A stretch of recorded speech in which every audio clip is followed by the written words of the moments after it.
Pernahkah kamu bertanya, apa hubungan antara kecerdasan buatan, sains modern, demokrasi, spiritualitas, dan Islam?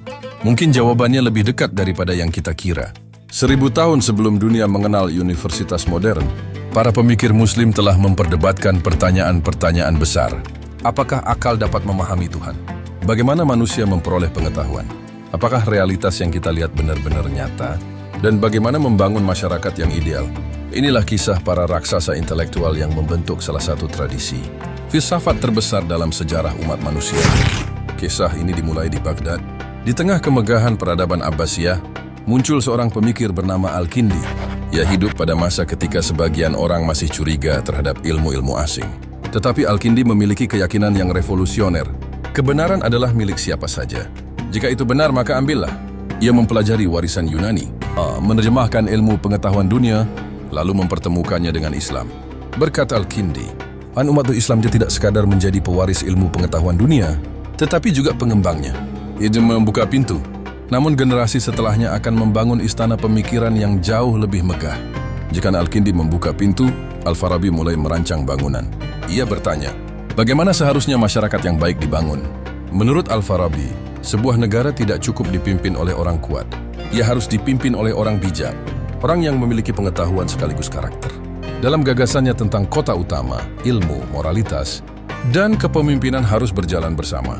Bayangkan jika para pemimpin hari ini diuji bukan hanya kecerdasannya, tetapi juga kebijaksanaannya. Itulah impian Al-Farabi lebih dari 1000 tahun lalu. Kemudian datang seorang jenius luar biasa, namanya Ibn Sina. Pada usia belasan tahun, ia sudah menjadi dokter. Pada usia muda, ia menulis buku-buku yang kelak menjadi rujukan universitas di timur dan barat selama berabad-abad. Tetapi pertanyaan terbesar Ibn Sina bukanlah tentang kesehatan. Ia bertanya, mengapa sesuatu itu ada? Mengapa alam semesta tidak kosong? Dari pertanyaan itu lahir teori besar tentang eksistensi yang masih dipelajari hingga sekarang.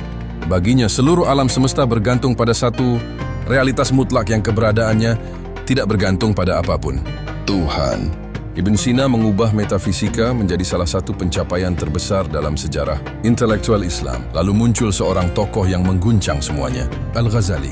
Ia menguasai filsafat. Tetapi setelah mempelajarinya secara mendalam, ia mengkritiknya. Menurut Al-Ghazali, akal memang luar biasa. Namun akal tidak selalu mampu menjawab seluruh pertanyaan kehidupan. Ada wilayah yang hanya bisa dipahami melalui pengalaman, spiritual, dan petunjuk wahyu. Kritiknya begitu kuat sehingga banyak orang menganggap filsafat telah berakhir. Tetapi sejarah membuktikan sebaliknya. Karena justru setelah kritik itulah, filsafat Islam memasuki babak yang lebih menarik. Di Andalusia, Spanyol Muslim, seorang pemikir bangkit menjawab tantangan itu. Namanya Ibn Rushd. Menurutnya, tidak mungkin wahyu dan akal saling bertentangan. Keduanya berasal dari sumber yang sama. Jika tampak bertentangan, mungkin cara kita memahami salah satunya yang perlu diperbaiki. Pemikiran Ibn Rushd bukan hanya memengaruhi dunia Islam. Karyanya diterjemahkan ke bahasa Latin dan membentuk kebangkitan intelektual Eropa.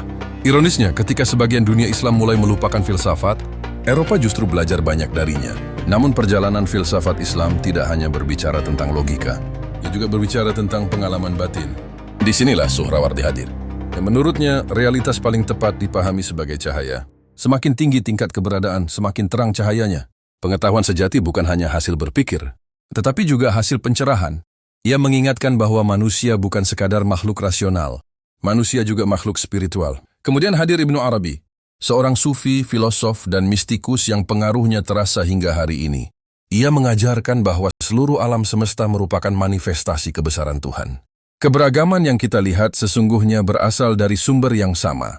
Dalam dunia yang semakin terpecah oleh identitas, politik, dan konflik, pesan Ibnu Arabi terasa semakin relevan. Belajarlah melihat kesatuan di balik perbedaan. Lalu tibalah kita pada Mulla Sadra. Ia melakukan sesuatu yang luar biasa. Ia menyatukan rasionalitas Ibn Sina, kritik spiritual Al-Ghazali, cahaya Suhrawardi, dan mistisisme Ibnu Arabi. Menurut Mulla Sadra, realitas tidak pernah diam. Segala sesuatu bergerak menuju kesempurnaan. Alam semesta adalah perjalanan. Manusia adalah perjalanan. Bahkan pengetahuan adalah perjalanan. Ia berhasil menyatukan berbagai aliran besar filsafat Islam dalam satu sistem yang sangat berpengaruh hingga sekarang. Kini pertanyaannya bukan lagi, apa yang dipikirkan Al-Kindi? Atau apa yang diajarkan Ibn Sina? Pertanyaan yang lebih penting adalah, apa yang akan kita lakukan dengan warisan mereka? Hari ini dunia menghadapi kecerdasan buatan, krisis lingkungan, kesenjangan sosial, polarisasi politik, dan krisis makna hidup. Masalah-masalah yang tidak bisa diselesaikan oleh teknologi saja. Kita membutuhkan sains, tetapi kita juga membutuhkan kebijaksanaan. Kita membutuhkan data, tetapi kita juga membutuhkan nilai. Disinilah filsafat Islam memiliki peluang besar untuk kembali berkontribusi, bukan sebagai museum pemikiran masa lalu, melainkan sebagai tradisi intelektual yang hidup, tradisi yang berani berdialog dengan zaman, tradisi yang memadukan akal, moralitas, spiritualitas, dan kemanusiaan. Karena pada akhirnya, filsafat Islam bukan sekadar cerita tentang para tokoh besar. Itu adalah undangan bagi kita semua untuk berpikir lebih dalam, memahami lebih luas, dan menjadi manusia yang lebih bijaksana. Pertanyaannya sekarang, apakah kita siap melanjutkan perjalanan mereka?